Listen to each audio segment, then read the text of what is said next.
Hi, everyone. My name is Caitlin Maniscalco, and I'm here with Figure It Out Baseball.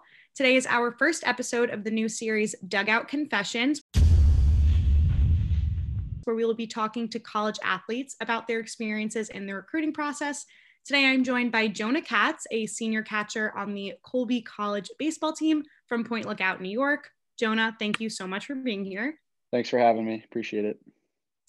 Well, Jonah and I actually go way back. We met in 7th grade. He's actually one of my good friends from high school, and he's my first guest. So I'm really excited. Jonah, are you pumped? Yeah, I'll make sure not to put too much pressure on it. So good. We'll see. Okay, so let's dust off those cobwebs, think back to being 15, 16 years old. Kind of walk us through what your recruiting process experience was and some of the challenges that you faced during that time. Yeah, absolutely. It's definitely an experience that's different for a lot of different people. Like I know everyone probably says that theirs is an unorthodox kind of path and journey, and I would definitely say that was kind of my route as well. So my sophomore year of high school, I had a pretty bad injury to my elbow.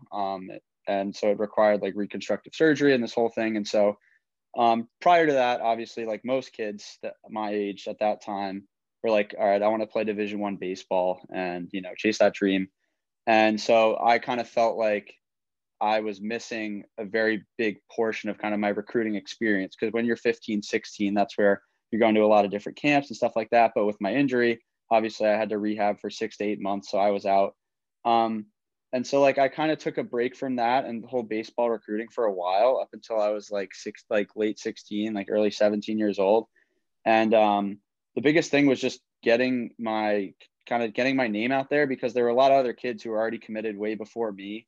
And no one really knew who I was. And so like I really kind of had to earn it if I really wanted it. So the biggest things for me were like emailing people, like just coaches, assistant coaches, anywhere that I kind of had contacts. So I played for the Long Island Titans, which is a pretty reputable travel organization out on Long Island, as you know, probably too. And so they had a really great network of guys over there that were able to put me in front of a lot of different people. So every weekend, I just remember me and my dad driving up to anywhere from New Hampshire, Maine, Massachusetts, Pennsylvania, just playing at a bunch of these like camps at the school. So I played a lot of like the prospect camps for numerous schools stretching from D1 all the way to D3.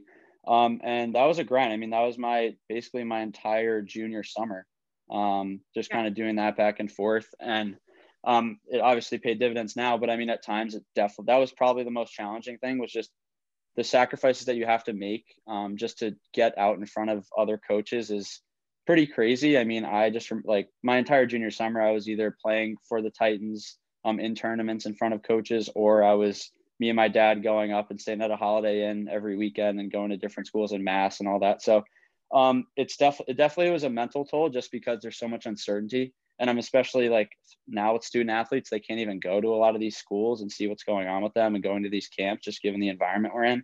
So like I would say the challenges that I had are definitely amplified in today's kind of environment. But yeah, from there, things it was very just kind of mundane process in terms of just going to a bunch of different schools. Nothing was really happening. And I was getting a little discouraged, to be honest. And then a coach from Colby reached out to me through Head First. So Head First program camps, they run those out in Yaphank, and they kind of do everything on the West Coast and down south in Florida as well. So I went to one of those, and it specializes in kind of like the higher academic realm. So it's like Ivy League and the NESCAC schools. And that was kind of at the time, that was kind of where I was looking at, in terms of like, I was looking at schools that I could have kind of the talent to play baseball at, but also get a really good education. I was using baseball kind of as a tool to get into a school where I might normally not be able to get into if I applied. So I was looking at a lot of different kind of academic Division III schools, since a lot of D1 schools rosters were already full and already kind of had their set of people for that class. So at Head First, I didn't really know of Colby at the time. Like I was still kind of looking at a couple other schools that I had in mind previously going in. So they reached out to me shortly after the camp. And they're like, hey, this is a coach from Colby. So they saw me previously at a Boston College camp when I was a sophomore before I got hurt. And I was like, so I definitely, unfortunately, I met this guy, but I didn't really, didn't give him really the time of day because I was like D1 in my mind, like Right. like everyone else, I'm sure. But you And have connection, right? You already. yeah, so I met him and all that and spoke with him. I just didn't really remember it, just being 16 and naive and stuff. So Right. so then he reached out to me and I'm like, oh, okay. Like I looked up the school, like did my research. I was like, okay, this could be something interesting. So like I sent him kind of like my highlight tape video and stuff in September of my junior year, or no, September of my senior year. And from there, it would honestly happen really fast. And I feel like that's something that people don't realize is once a school is interested in you, the process moves a lot faster when you're interested in the school. So from there, it literally was, I sent my videos, talked to him on the phone. And then he's like, all right, I want you to come visit. And I was like, okay. And then I was like, oh yeah, I'll go up to Maine. No problem.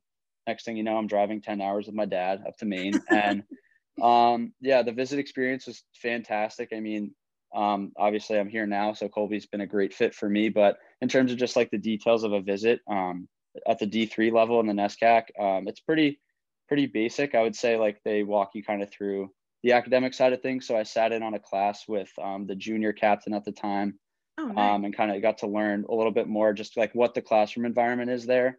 And then was kind of got a tour of the athletic center. Then eventually met in the office with the head coach and kind of went over the specifics of what was happening, kind of what the recruiting class was looking like, where I would fit in, and then they would make an offer. And you kind of, from there, they don't want you to obviously make a decision right away. So I actually did an overnight there and was able to stay with some guys on the team that now I'm really, really close with. And it was just a great experience because for me, the biggest thing was the group of guys that was there, especially because the school like that's in Maine and like it's a little bit more secluded.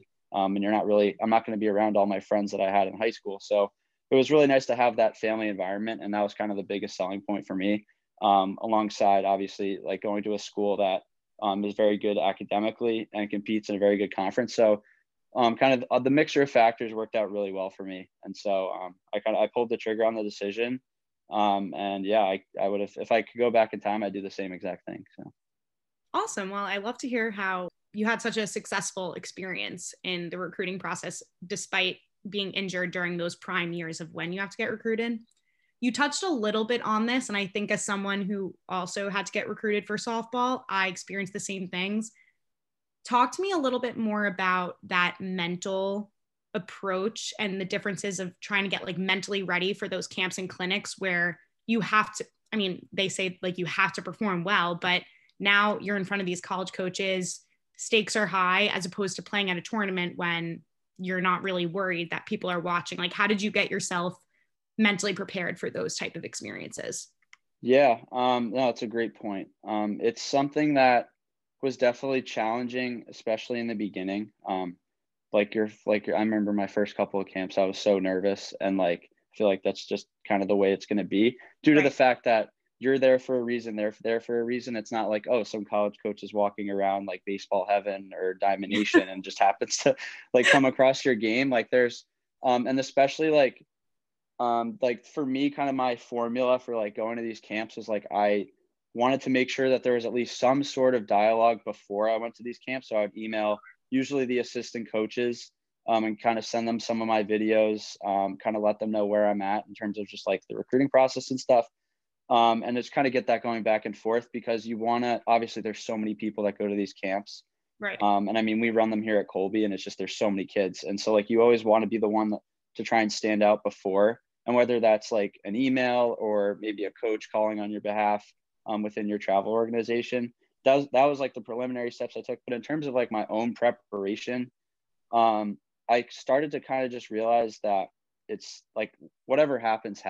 Like if it's meant to be, it's meant to be. Cause like obviously, with like going to certain camps, like especially Division I camps, like it's super hard to really kind of like calm down, and because you're in these beautiful facilities, like you can imagine yourself playing at these different places, but at the end of the day, sometimes the mutual interest just isn't there.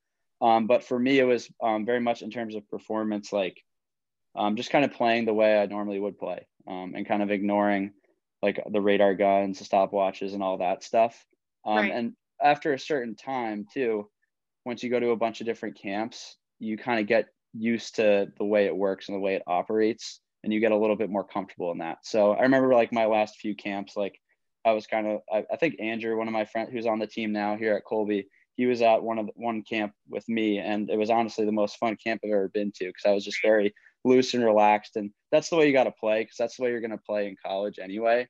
And from like a performance standpoint, a lot of these coaches aren't really evaluating, like, if you go 3 for 4 with 3 home runs, yes, fantastic. But it's also who you are as a person. And also, can your skill set be projected to the college level? So like, you don't have to have the perfect swing or I don't know, like the perfect kind of pitch delivery, all that stuff straight into going into a camp. Like if they see things and they see potential, they'll invest in you, and they'll be able to kind of work with you when you're actually on campus, if you do get recruited to that school. So. No, that's a great point. And that's so funny that you mentioned that, because I remember going on my overnight with Ithaca and talking to the coach, and she said one of the biggest things that she looks for, and correct me if I'm wrong, but I'm sure it's similar with baseball, is they're looking for players that will also mesh well with their team. So, you could be one of the best hitters from your high school, but if they don't think that you're going to gel with their girls and that dynamic, they're not going to recruit you. So I feel like, as you mentioned, like being a good person, like hustling on and off the field and having those fundamentals that are important to a school is also something that they're looking for.